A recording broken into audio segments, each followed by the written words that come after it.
Le billet d'humeur, Déborah Munzer. Alors Déborah, quelle nouvelle ce week-end ? Bonjour à tous. Aujourd'hui, je vous le dis en préambule, je ne donnerai aucune leçon aux gens qui regardent la Coupe du monde de football.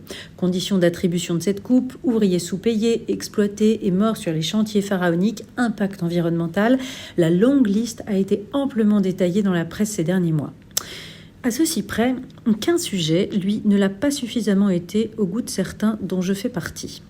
Caroline Fourest, celle qui a œuvré inlassablement pour décrédibiliser à juste titre la parole de Tariq Ramadan, révéler son identité au grand public, celle qui n'a jamais peur de s'engager contre l'islamisme et de dire que l'islamophobie tue ceux qui en sont accusés, celle qui est de tous les combats universalistes, cette même Caroline Fourest est celle qui encore aujourd'hui nous instruit.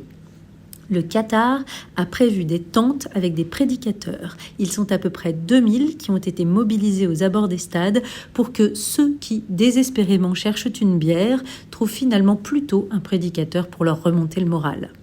Elle nous dit aussi qu'un des prédicateurs les plus mis en avant, Zakir Naik, notamment par la chaîne sportive publique qatarienne, ne peut plus retourner en Inde car il est sous le coup d'une enquête pour financement d'activités terroristes. Pour que vous compreniez bien le personnage, nous dit-elle, c'est quelqu'un qui considère par exemple que le 11 septembre n'est pas la faute d'Al-Qaïda, mais bien un complot américain. Alors cela veut dire Déborah que ce prosélytisme est bien visible. Oui, l'entrisme et le prosélytisme de ces prédicateurs autour des stades l'est.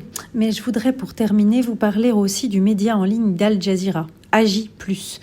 AJ+ France, le compte aux 160 000 abonnés sur Twitter et 2 millions sur Facebook, qui se définit comme un média inclusif qui s'adresse aux générations connectées et ouvertes sur le monde, éveillé, impliqué, créatif, le tout en écriture inclusive bien sûr, est en réalité un outil de propagande comme Russia Today l'était avant d'être interdit.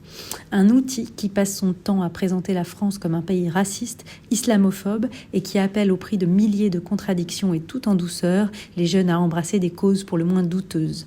Comme le révélait il y a quelques mois un article de la Revue des médias, site de l'INA, l'Institut national de l'audiovisuel qui décrypte l'actualité des médias, avec un positionnement éditorial revendiqué comme progressiste, ces vidéos colorées au montage soigné, parfaitement adaptées aux réseaux sociaux, AJ+ français a conquis en 3 ans un large public.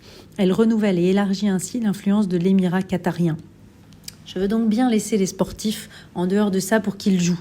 Mais ne perdons pas de vue le combat contre l'islamisme et sachons que derrière certaines actions de communication ou vidéos en apparence anodines, le but d'AJ+ et consorts est d'acclimater les esprits à une idéologie frériste incompatible avec notre universalisme.